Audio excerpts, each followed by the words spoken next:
So I thought I would do a gift guide for you, and I'm just going to create 2 videos on that. One is going to be about younger people and family gifts, and the other one's going to be about teenagers and young adults, kind of 20 plus years, even young marrieds. These are really simple things that you can buy that I've chosen many times over the years, simply because I know that they are always going to work and they're things that you just can't go wrong with. So if you haven't thought of them, I'm hoping that they help you. So today I'm going to cover younger kids, kind of the age of maybe 4 through to 11, 10 or 11.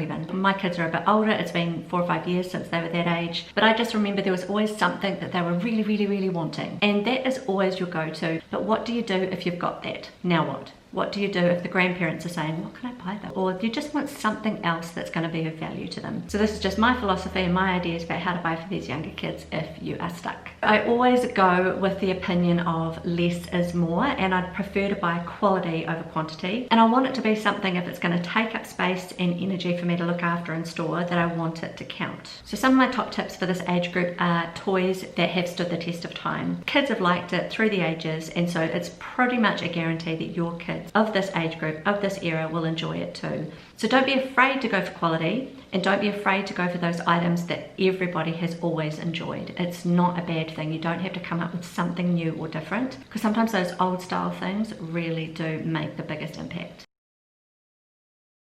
I always found that my boys enjoyed Lego. That was something that was never ever going to go astray. When they get the new booklet with the Lego and it's a new item, they really do enjoy making that thing. They may never make it again, but it's still a gift that they can play with on the day. And it will stand the test of time for kids that come after them. They will still play with that construction toy. A lot of girls love Lego as well, very much so. My daughter didn't particularly love it at all, but there are many girls who do. They really enjoy the building and they like the construction and the play afterwards. And I just want to say, it's often how we go about buying them this toy. Sometimes they've got something in mind, but you're not specifically sure what it is. So don't be afraid to give them a voucher or a note with a promise to take them to the toy store to buy that particular doll that they're after, because you weren't quite sure which one it was that they truly wanted. So make sure that you are making it personal and making it something that they're going to get a lot of enjoyment out of over time. So the stock standard things would be a new bike, a scooter, a skateboard. These are things that kids everywhere need, love and enjoy. It just might mean that you have to teach them a new skill. That's not a bad thing.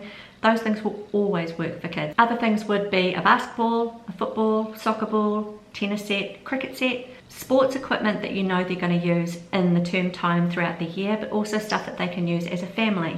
They'll love to be able to share their cricket set with the family as you go on camping holidays, as you play in the backyard.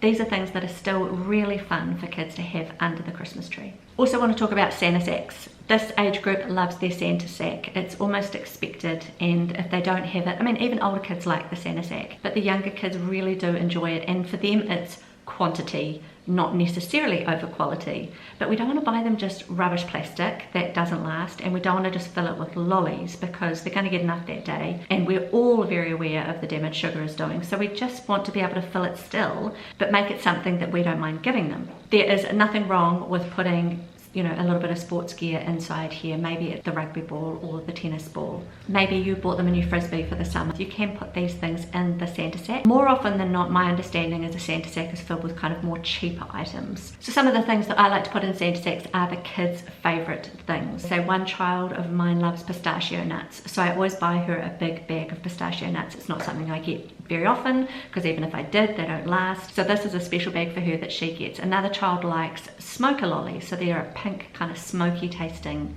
lolly, so you'll get those in the Santa sack. You can also have special chocolates that you might like to put in there, but make them really specific and personal to that child. It doesn't have to be just any generic lolly. Ask them throughout the weeks building up to it, what kind of lollies are your favorite? And the other go-tos for Santa sacks is underwear, deodorant, socks, anything to do with kind of those undergarments, just extras, fillers, things that they will use, absolutely. Also for girls, even guys, hair accessories. So you might want to put in their hairspray, hair ties, hairbrushes. You could put in makeup if they're getting a bit older, but some of that cheap makeup is actually not very good. So I tend to stick with things that I absolutely know they're going to use, and I just buy them extra of the things that they already have. And I'd like to send a little note to grandparents, aunts, uncles, extended family that are wanting to buy for this age group. Number one, ask the parents. The parents already know. In fact, they probably need help. The parents are already covering the mortgage, the life and living expenses that go with feeding and clothing these kids. And so it's really helpful if you can kind of contribute to what they're already needing to afford for the kids, especially if it's the must-haves that the children are really expecting or really looking forward to. Sometimes they can get expensive. You could contribute towards the new bike or the scooter or the skateboard or the sports equipment. This is a really cool thing for grandparents to be able to do. And just asking first, seeing if they need a hand to purchase anything can really help at this time of year. If you aren't able to talk to the parents in time, just ask them which is the store your kids love to buy from, what voucher should I get, and even then, even if you haven't got the store name, just give them the promise of a purchase. Put a voucher in a card and just say, look, I'll take you to your favorite toy store, or I will contribute this amount to you this Christmas.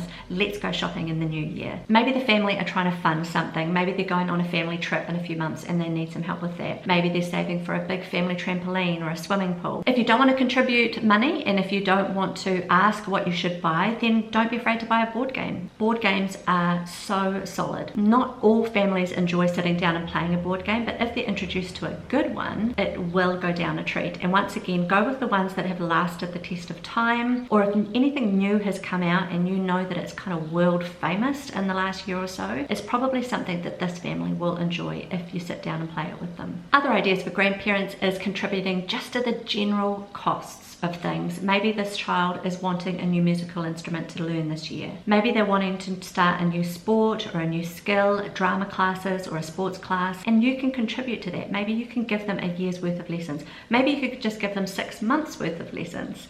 That's really something valuable that you could give. And some ideas for a whole family. If you're part of an extended family and you're buying for a whole family, a mum and a dad and the kids, you could look at buying them a pass to something, maybe a theme park or an attraction, maybe a local exhibit that's happening, something that they wouldn't necessarily afford if they were just left to afford it on their own. There's so many other expenses. Maybe it's a few trips to the zoo that year that you could afford for them and give them vouchers or tickets in advance. There are plenty of shows and attractions. You can go online and do a Google or do some research on things to do in such and such an area, and it will come up and you'll just be able to either purchase them some vouchers to spend there, or you'll be able to give them tickets that don't have an expiry date. Family movie passes are also a really good one. You can buy booklets of 5 or 6 and then the whole family is free to go to the movies and they didn't have to afford it. Now, a lot of these ideas I have done, and this has simply been because buying a family a trip to the zoo for a few weekends gives them a whole weekend or a whole day of memories. And memories are what we're trying to build when we're raising our kids. Buying a family items can be tricky.